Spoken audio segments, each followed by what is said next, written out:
KPU Palembang telah mulai melakukan proses distribusi logistik pemilu di sejumlah kecamatan.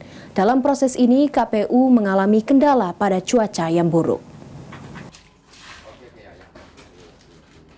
Akibat cuaca hujan menjadi proses pendistribusian logistik pemilu oleh KPU Palembang alami kendala.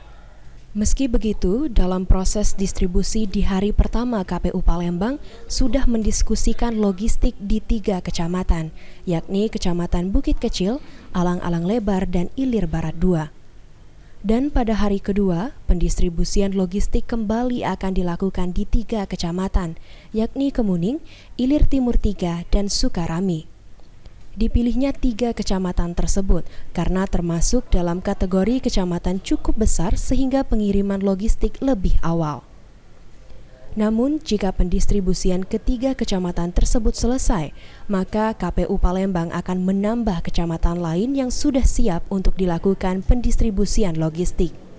Logistik pemilu yang didistribusikan oleh KPU yaitu kotak suara, kertas suara anggota DPR RI, DPD, DPRD, Provinsi Sumatera Selatan, DPRD Kota Palembang, serta Presiden dan Wakil Presiden, bilik suara, tinta, dan perlengkapan lainnya.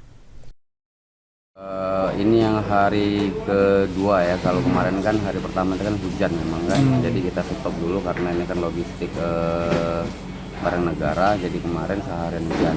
Jadi kemarin sudah kita didistribusikan di Kecamatan Bukit Kecil, Alang-Alang Lebar, sama IB2.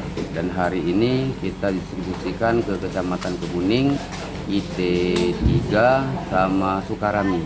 Karena ini yang dapil yang mungkin yang agak besar ya, jadi kami pilih dulu yang kecamatan-kecamatan dapilnya lebih besar dari yang lain. Dalam pendistribusian logistik, KPU Palembang menyiapkan 15 truk.